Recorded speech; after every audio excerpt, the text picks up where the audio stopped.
Bismillah, innal hamdalillah nahmaduhu wa nasta'inuhu wa nastaghfiruh wa na'udzu billahi min shururi anfusina wa sayyiati a'malina may yahdihillahu fala mudilla lahu wa may yudlil fala hadiya lahu. Asyhadu an la ilaha illallah wa asyhadu anna Muhammadan 'abduhu wa rasuluh. Allahumma shalli wa sallim ala sayyidina Muhammadin wa ala alihi wa sahbihi ajma'in. Warḍa'na ma'hum birahmatika ya arhamar rahimin.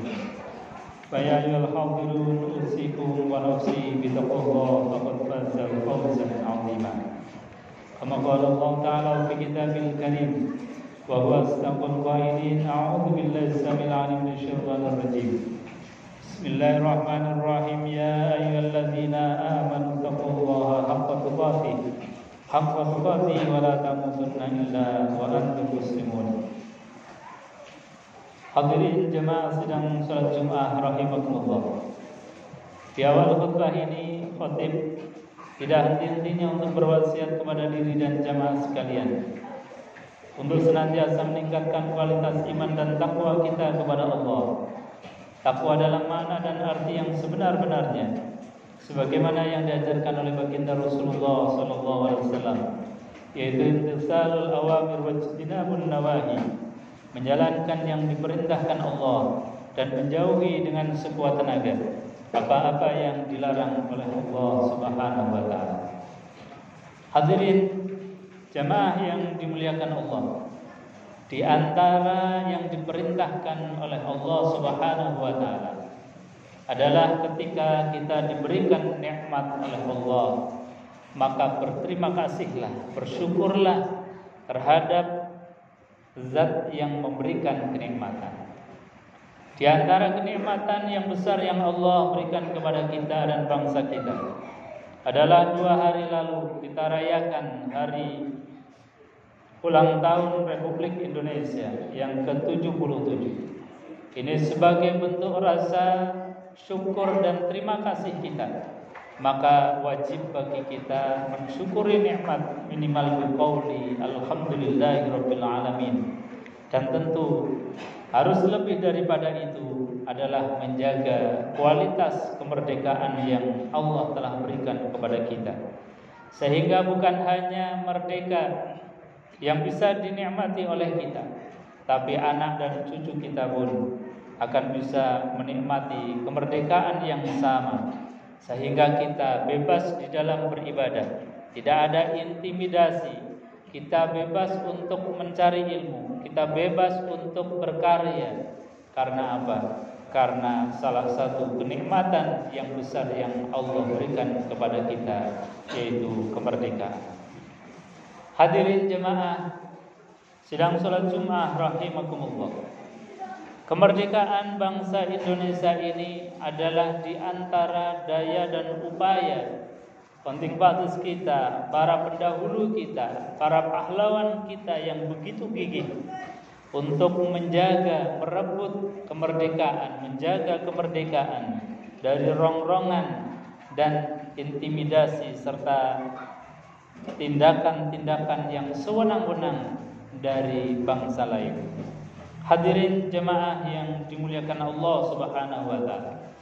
Maka atas inisiasi dari seorang ulama besar, Al-Habib Ali Al-Habsyi, yaitu yang dikenal dengan Habib Kuitang. Kemudian Bung Karno mendapatkan restu untuk menentukan hari di mana 17 Agustus yang itu bertepatan dengan 17 Ramadan dijadikan sebagai hari kemerdekaan bangsa kita Republik Indonesia.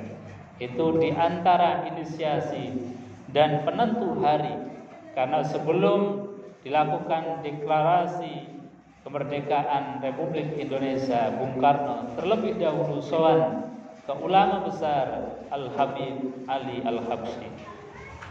Juga peran-peran para ulama yang lain, Al-Habib Syarif Sultan Abdul Hamid II yang memberikan dan merancang sebuah lambang dari negara kita, yaitu Garuda Pancasila. Itu bukan sembarangan. Yang merancang dan yang menggambar adalah Sultan dari Kesultanan Qadriyah Kalimantan Barat, yaitu beliau Al-Habib Syarif Sultan Abdul Hamid II.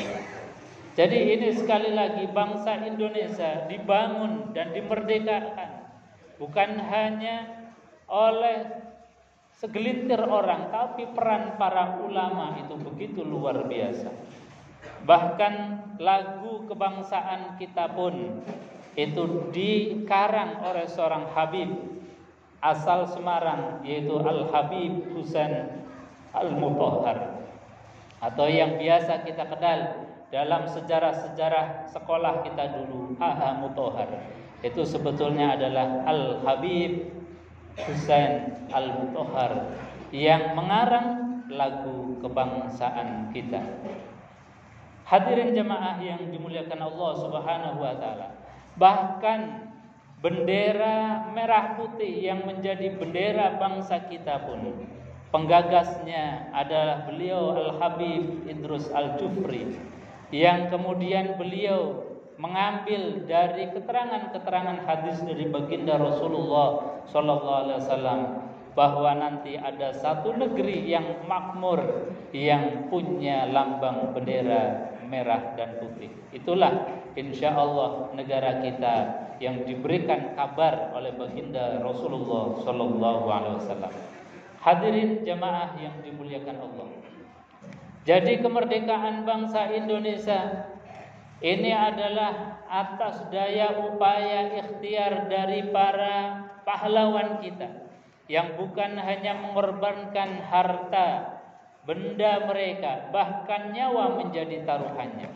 Oleh karenanya sekali lagi patutlah kita sebagai anak bangsa yang lahir sudah dalam keadaan merdeka bangsa ini rasanya tidak elok dan rasanya tidaklah termasuk golongan orang yang ahli syukur manakala kemerdekaan kita kemudian diisi dengan hanya seenaknya dan melupakan para pendahulu-pendahulu kita.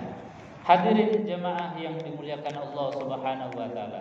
Karenanya ketika Allah memberikan satu kemerdekaan atas suatu bangsa, atas suatu kaum, bukan tidak ada tujuan, bukan begitu saja Allah memberikan, tapi Allah memberikan tujuan yang sangat jelas ketika satu kaum atau satu bangsa dimerdekakan oleh Allah Subhanahu wa taala. Sangat jelas sekali di dalam surat Al-Fat Allah sampaikan, inna fatahna laka fatham mubina liyaghfira lakallahu ma taqaddama min dhanbika wa ma ta'akhkhar wa yutimma ni'matahu 'alaik wa yahdiyaka siratan mustaqima. Kata Allah, inna fatahna laka fatham mubina, sesungguhnya kami telah memberikan kepada kalian fatham mubina, yaitu kemerdekaan yang sangat nyata, kemerdekaan yang sangat jelas, tampak dan bisa kita rasakan. Untuk apa? Yang pertama, liyaghfira lakallahu ma taqaddama min dambika wa ma ta'akhkhar. Ketika suatu kaum, suatu bangsa diberikan kemerdekaan oleh Allah, maka Allah berikan maghfirah, ampunan atas segala khilaf, baik khilaf yang dilakukan di masa lalu maupun khilaf yang dilakukan yang akan datang atau di waktu-waktu yang akan datang. Ini sangat jelas sekali Allah sampaikan, liyaghfira lakallah, agar Allah memberikan ampunan kepada engkau, ma taqaddama min dzambik, dosa-dosa masa lalu maupun dosa-dosa yang akan datang. Hadirin jemaah yang dimuliakan Allah. Artinya apa? Hari Rabu kemarin tanggal 17 Agustus itu bukan sekedar kita merayakan kegembiraan bangsa Indonesia telah merdeka.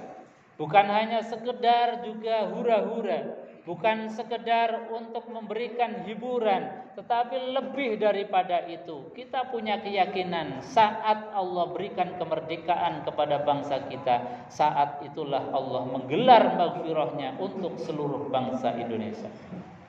Ini yang tentu harus kita syukuri, kita dalami dan kita rasakan ada maghfirah di dalam kemerdekaan kita. Yang kedua, ketika Allah memberikan satu kemerdekaan atas suatu bangsa, Allah punya tujuan. Tujuannya apa? Waliyutimma ni'matahu 'alaik, agar Allah sempurnakan nikmat-nikmat yang Allah telah berikan kepada kita. Karena apalah artinya kita diberikan harta yang banyak, mungkin bisa sampai 7 turunan tidak habis.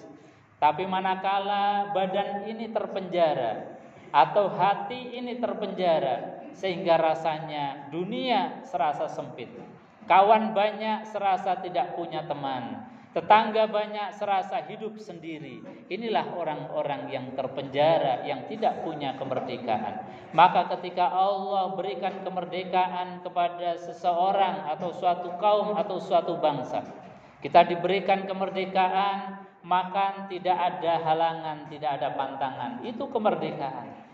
Apalah artinya kita punya harta banyak tapi makan harus pilih-pilih. Itu berarti kita tidak atau diambil kemerdekaannya dengan diberikan rasa sakit, sehingga apa? Kita akhirnya makan pun meskipun bisa membeli tapi tidak bisa menikmati. Begitu juga jasad kita. Manakala jasad kita ini terpenjara, hati ini terpenjara, meskipun teman banyak, tetangga banyak, rasanya dunia ini sempit. Karena apa? Rasa kemerdekaan itu diambil, dicabut oleh Allah Subhanahu wa taala. Maka sekali lagi hadirin jemaah yang dimuliakan Allah, kemerdekaan di antara tujuannya adalah waliyutimma ni'matahu 'alaik, agar Allah sempurnakan nikmat yang sudah Allah berikan kepada kita yang tidak terhingga itu. Nikmat yang nempel terhadap tubuh kita saja dari ujung rambut sampai ujung kaki, disifati oleh Allah, wa in ta'uddu ni'matallahi la tuhsuha. Andai kata kalian ingin mencoba menghitung nikmat Allah yang nempel di tubuh kita saja, la tuhsuha, pasti tidak akan bisa untuk menghitung nikmat itu. Apalagi sejak kita lahir sampai dengan sekarang, maka semua nikmat itu disempurnakan dengan nikmat kemerdekaan. Kita makan bebas, bisa makan apa saja, mau pergi kemana bisa, mau beribadah tidak ada halangan. Maka ketika kita diberikan nikmat oleh Allah kemerdekaan, kok tidak mau berterima kasih? Ada kesempatan ibadah masih ditunda-tunda, ada kesempatan ngaji jarang-jarang, ada kesempatan kita beribadahnya, berjamaahnya mungkin sepekan sekali. Ini artinya di antara yang perlu kita koreksi dari rasa syukur kita kepada Allah. Jangan sampai kemudian setelah kita dijabut kemerdekaannya baru terasa, ya Allah, saya bisa beli makanan banyak, tapi makanan yang bisa diasup, bisa dimasukkan ke dalam mulut kita dipilih-pilih karena ada diabetes dan lain sebagainya. Maka sebelum dijabut rasa kemerdekaan kita oleh Allah, mari kita syukuri setiap apapun kemerdekaan yang Allah berikan. Kita syukuri biqauli alhamdulillahirabbil alamin. Hadirin jamaah yang dimuliakan Allah, mudah-mudahan kita, keluarga kita, masyarakat kita, bangsa kita, mudah-mudahan tergolong abdan syakuru, hamba yang mau sekaligus mampu untuk mensyukuri setiap apapun nikmat dari Allah Subhanahu wa taala. A'udzubillahi samil alim minasyaitonir rajim. Bismillahirrahmanirrahim. Wal 'asri innal insana lafi khusrin illa alladzina amanu wa 'amilus shalihat wa tawassaw bil haqqi wa tawassaw bis sabr wa qur rabbighfir warham wa anta khairur rahimin.